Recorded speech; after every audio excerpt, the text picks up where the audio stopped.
vie de femme.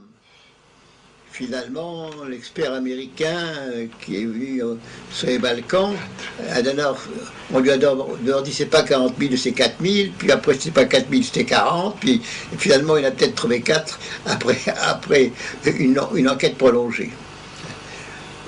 Les inventions ont été nombreuses. Il y a eu l'histoire de la rue Mesquine avec le bombardement qui a explosé, l'affaire du marché de Marcalais, où on a accusé à tort les Serbes, sans savoir qu'au fond, les musulmans de Sarajevo tiraient sur eux-mêmes de manière à pouvoir en accuser les Serbes du forfait. D'ailleurs, on a créé aussi le mythe suivant: la Serbie, l'armée serbe, est en train d'investir Sarajevo. Et il faut absolument faire quelque chose contre cet investissement.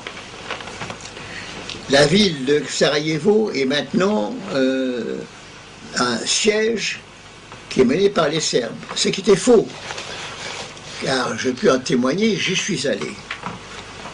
Et j'ai été reçu dans Sarajevo par le maire de la partie serbe de la ville, qui m'a offert un déjeuner, car il y avait, la ville était divisée en deux.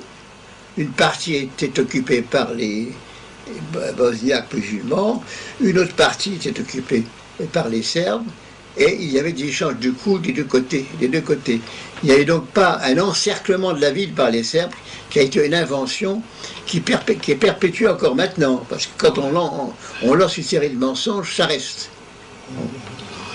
Et ensuite, il y a eu plus tard l'histoire du massacre, du faux massacre de Račak, en prétendant que ce sont les Serbes qui avaient pressé, alors que ce n'était pas vrai, mais ça donnait un prétexte pour commencer les bombardements, passer à l'action, bombarder par la voie des airs ce malheureux pays, y compris la population civile, utiliser des armes à uranium appauvri, pour sans tenir compte des conséquences ultérieures de cette opération. Bref, faire de ce peuple un peuple martyr. Et tout ça a été conduit dans les règles. D'abord, premièrement, on traite extrêmement mal en accusant le peuple de tous les méfaits. Deuxièmement, on lui crée un blocus économique pour affaiblir sa volonté de résistance. C'est ce qui s'est passé.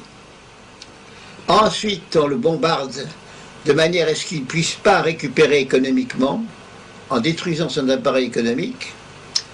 Enfin, on l'occupe, comme on a voulu le faire après les accords de Rambouillet, totalement.